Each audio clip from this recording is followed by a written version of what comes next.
The rain is coming. My plants are dying. This one needs some cleaning. So this is Echeveria Lilacina marble. This plant hates the rain, doesn't like to be wet. So I need to take this plant out of this spot in here because this gets rained on, and having been planted on a big pot, you can see that a lot of the leaves that I even put in here, this is from Echeveria Letitia, that is next to it, are also absorbing water, moisture from the soil and is dying. So this one I need to put it out, put this into somewhere where it doesn't get wet. It's now safe and sound in here because if I've left this where it was, it will surely die.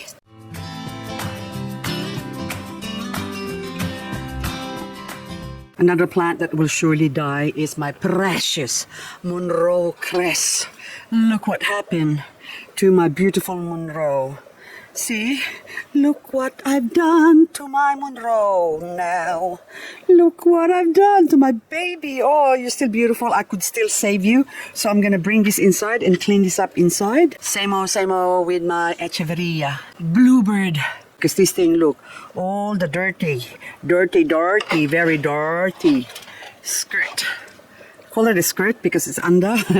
So I'm going to bring this inside and clean this up. Look, we had rain the other night. It was like a heavy, really soaking rain, and it just poured. And yesterday we sort of have on and off drizzle, so that's why you still see a lot of water on the surface of this pure baby bluebird monstrous. It's not a baby anymore, it's a grown plant, but it will soon die if I leave it out here because this is really heavy. You can see all the weeds growing, and that doesn't need watering, so I need to stave off watering this one for a while, let it dry up before I put it out here to soak up some more rain. That is when the soil dries up. This is Echeveria Joanna. Joanna, I decided to put in here a few weeks ago, and look, the roots has already escaped through the pot, and you can see it was growing before because it almost died and it grew, but then with the rain that we had then, or too much rain basically, it just started doing this. By the time I notice it, it's already too late. But this could also have been affected by mealybug, but as I can see in here, no, I think chances are maybe a worm or something got to it, and this is now hopeless case. Can't grow, but I'm still gonna leave it here because all is not lost. Given time, a lot of succulents can actually recover, but this one, trying to feel if it's soft, the stem that is, and it doesn't feel like it's soft, so I'm gonna leave it. But these leaves here, they're not gonna grow anymore because they got a dark tip. So once they go to the dark side, that's it, no hope. This is my propagated Echeveria Pearl von Nürnberg. And this one is also showing signs of rotting. Look at that. So I hope they don't die on me because this is the last of Nabohicans. I don't have, oh well, I got a couple of PVN in the garden that's still growing. But I think even that one I chop because I want to propagate them. So if this one dies, hopefully not, then I might have to go buy some more PVN, which I don't really want to do because I do love this plant so much. Okay, now that one, that's already going to be deado as well. Oh, also, another problem is the soil that we've been getting lately. Lots and lots of fungus gnats. And even if I cook the fungus gnats, and also there is a product called mosquito bits that I've been told actually gets rid of fungus gnats. And another secret formulation, I don't want to mention it because I haven't tried it. But anyway, the mosquito bits, we can't get it in Australia, so I have to buy it online. So, and the only ones that I could buy is probably cost about 75 Australian dollars, which is, I can't afford that. So I thought, well, I got no choice but just to do it the hard way, don't I? See, look, now the fungus gnats, where are you? It's crawling, it's crawling. See, look at that. There you go. Did I kill it? Hopefully. So even if I cook the soil or let it dry up and everything, so look at them. the fungus gnat still seems to just let the soil settle down. The minute we get rain, the soil get enriched again, and then they go and other fungus gnats in the area tell the other ones, are saying, hey, that the coast is clear for that soil now for you to invade. So that's what they do, and then they start popping. Look, oh, they're just everywhere. So they start dropping their eggs, and of course the plant dies. So this is the situation in my garden, which not much I can do about it.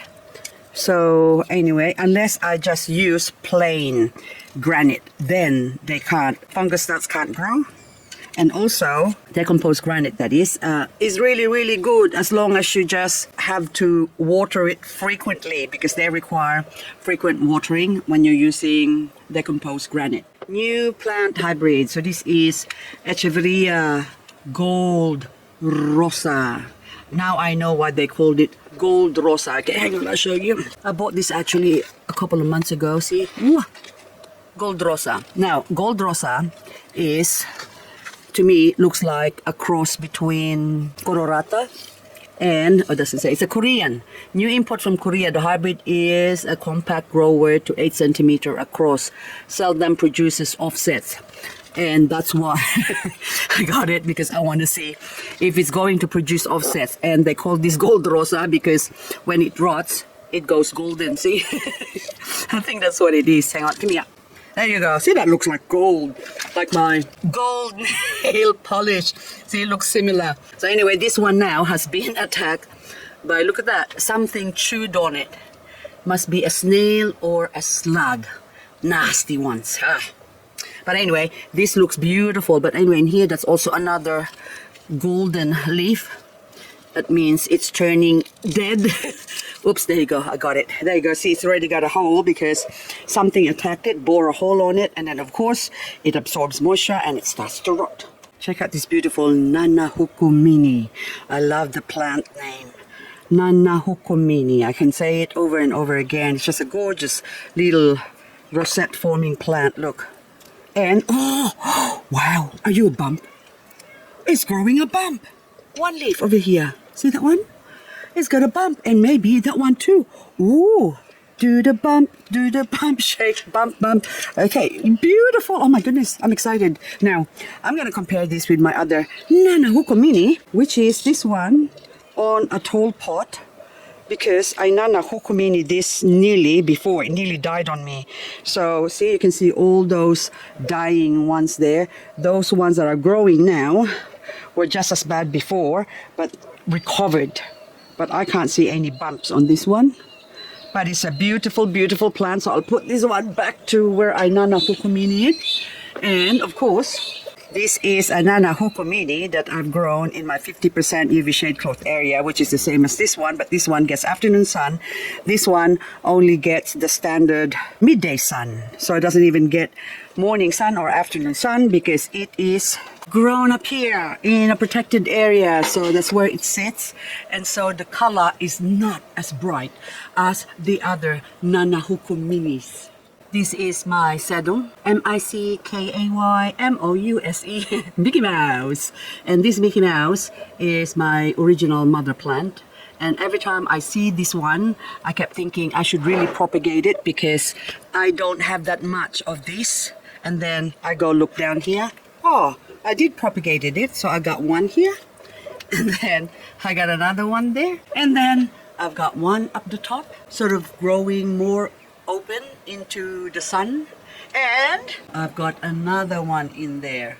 But seems like since I have them all over the place, I tend to forget that I do have a few of them. Now this is exciting. Exciting! This is Sedum, Past Pink. This is now the chop head that I planted. This is my original plant, of course. And then I took a cutting from this one. And of course, this is already one of the cuttings head, which again, I took a cutting that I can't remember where I put it now. So I think I better start putting them in one spot because I am lost. Lost in love and I don't know much. Oh yes, there it is. Past Pink. Yeah, so that's the head from this one. And also, I'm sure I got another cuttings that I took from the other one lately, but now I can't find it. I am just hopeless. It's hard getting old because I kept forgetting things now. Sometimes I even forget my name. Oh, another propagated Mickey Mouse. What did I didn't even see? Just saw it now. Organization is what I should be doing, but instead I am doing all sorts of things right now. And of course, I am planning to go prospecting again this year because I need the video for my other channel. So it's hard being a content creator because I can't be content in just staying put. I have to be all over the place. Although the garden provides a lot of reason for me to stay, but life must go on because probably succulent growing is my second love. First love is being outdoors, prospecting. I just use probably prospecting as an excuse, but I do like being out there because that's the only time I could get some sleep. Oh, hello, baby. Baby Romeo. So this one is a baby producing one. So anyway, at home here, I could hardly sleep. I can't hardly get enough sleep. I don't know why. Maybe too much EMF or too much energy from other people that I'm picking up. That's why I get restless. Maybe that's what it is. Who knows? I might be sensitive. This fire pillar, I cleaned this up a few days ago. And now, of course, because it got wet, it's starting to rot again. So even down in the bottom here, look at that. Okay, anyway, so this one has to be placed somewhere where it can't get too much watering or basically rained on. See, look at that. Even these ones, they're all sort of getting affected by too much rain. Rain, go away. But we need the rain because all the plants of the garden have been dry for a while. They're cracking up. Even the pond near where I live has dried up. So now it's full, so which is good, but we need as much rain as we can get. And lady's choice. It's not your choice that you are going to rot. But see, again, that one, well, I think that got hit by something. So that's why it became sensitive to the water. And that's why that one leaf rotted. My poor purple champagne, another leaf. Another leaf is gone. Now we throw that away. I'm sorry, guys. I just can't get enough of my Othona capensis. I love this plant. Look at the colors.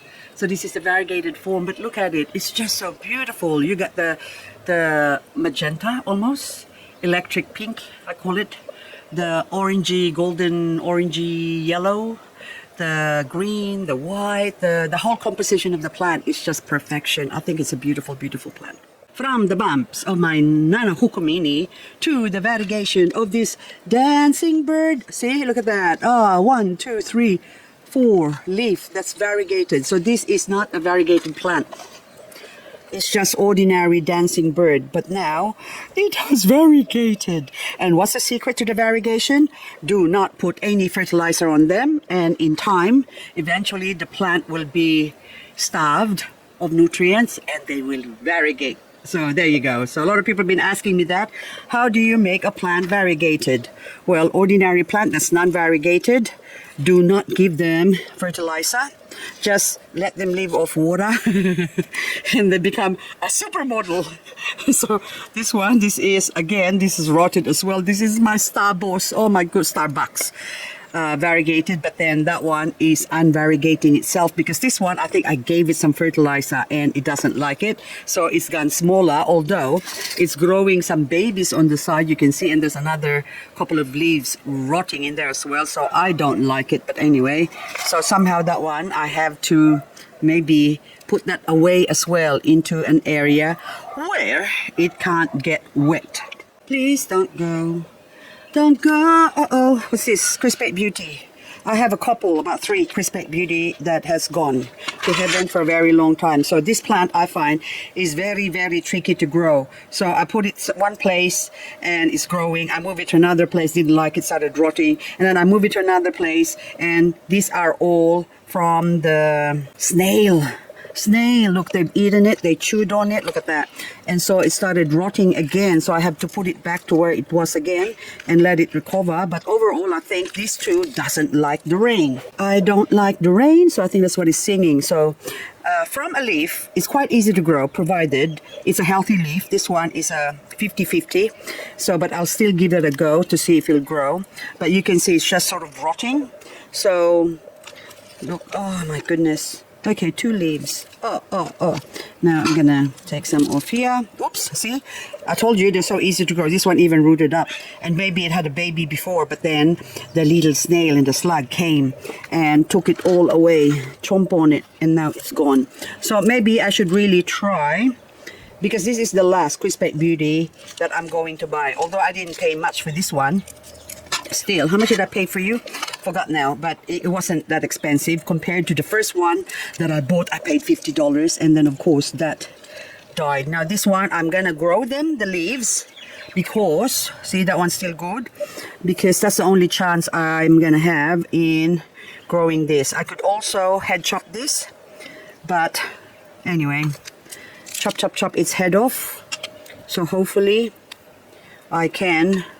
Oh, see, but then that's already got something bit it. It's got a love mark. So I don't think it's already been eaten before. See, you can see down in the bottom that got chewed off by something and it recovered. And then now if you can just consistently being hammered all the time, of course the poor plant's gonna die. And also being sensitive as well, that means it will die. And of course now I'm gonna put it back to where it was, and the soil that is growing in is not good as well because it's hold too much moisture. And of course what happens with soil that holds too much moisture, it will die. Anyway, this is my Ionium sunburst cress that was dormant during summer, and so what happened? I forgot to water it.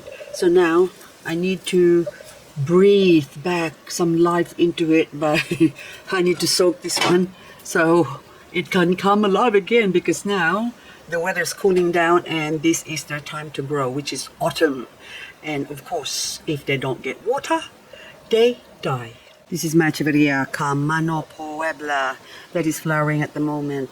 They're so beautiful, and so far there's no aphids or mealybug yet, but soon they will come. So this is quite long now. I am not growing them for the seeds basically, so I might as well remove them, because that's just encouraging the nasties to come and invade the plant, and of course they will die.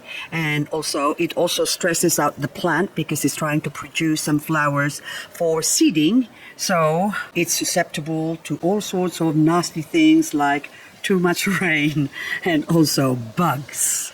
My poor Sedum Dasyphilum minor is half dead because the other half is still alive. You can see if there's not enough soil, so this is also quite dry, and that's why you can see the soil on the edges there. There's a gap that's shrinking because there's not enough moisture in it. That can also cause death for succulents if there's no soil. My beautiful Sempervivum Gold Dust is growing. It has doubled its size since I got it, and right now autumn through winter and spring is the growing season, so it's best to propagate and propagate. But if you propagate them and they get attacked by snails, so you can see those, I don't know if you can see some shiny stuff on the surface of this Sempervivum here. That's an indication of snail tracks or slug tracks, the slimy stuff they've got, and that has been crawling into here and also eating my poor Sempervivum Gold Dust. And I've got a baby here. This baby hopefully will take root, because it should, unless of course it's got mealybug.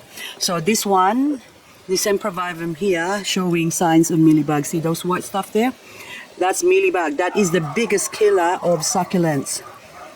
There you go. So I haven't sprayed some pesticides basically to combat this, because in the past I just give them my seaweed conditioner and they seem to able to fight off the mealybug. But since I haven't given them such tonic for a while, this is the result. They are weak, and of course when they're weak, oh, okay, I got that one. There you go, mealybug. Mealybug comes and invades them. And if not attended to, they can die. This is Echeveria laulensis that I have grown from seeds. And I cross-pollinated the flowers or the blooms with a Romeo. And therefore, it's giving off a lot of red edges. That's why it's so gorgeous, beautiful. In comparison to my laulensis, oh hang on, that one is also ones that I've grown from seeds. And you can see that it's just beautiful, isn't it? So they all have different looks compared to the mummy plant, which is this one. So this is my original laulensis. So this is more blue, as you can see. And this is also grown out in the open, just like that one. That one actually is grown sort of more tucked in. It only gets morning sun and not even probably half of it. The outside here gets midday sun, but those ones inside, as you go further in, of course, you can see that it hasn't been sunned in or sunned out. And that's why the color sort of slightly fades. But the ones that are sort of more exposed to more light seems to color up very, very, very nicely compared to the mummy laulensis. Anyway, guys, that's all I've got for this video. I have a few plants to bring inside and clean up. So this poor Romeo here, Romeo is bleeding. He's not bleeding, he's dying. If I leave it like that, that's eventually gonna die. So I bring this inside, and so as this big Saraboni, which is so bony. Look at all those cute red edges. Isn't that just a beautiful, beautiful plant? Different times of the year, it shows off different looks. So that's why at the moment it's autumn. That's the color it's showing. Anyway, guys, thank you so much, and I hope you enjoyed this video, and hope to catch you on the next video. That one too, I need to bring that inside. Oh, another plant that needs to be propagated. I forgot your name. Something with a donor name. Ooh, there you go. Now this one, I bought this one as a $4 plant because of the slightly crested bit on the edge there, and looks like it's going to continue to crest. So anyway, guys, that's all I've got for you. I'll leave that there, but I do have a crested version of this, which is this beautiful Sedum Nova. Look how gorgeous the cresting on this one is, isn't it? That is beautiful. But anywho, this has to go, okay? Off with its head. Now we have to propagate you. There you go. Now this one as well. I'll take you inside and I'm gonna clean you up. Clean you up. Oh, hello, Saraboni. Bye-bye.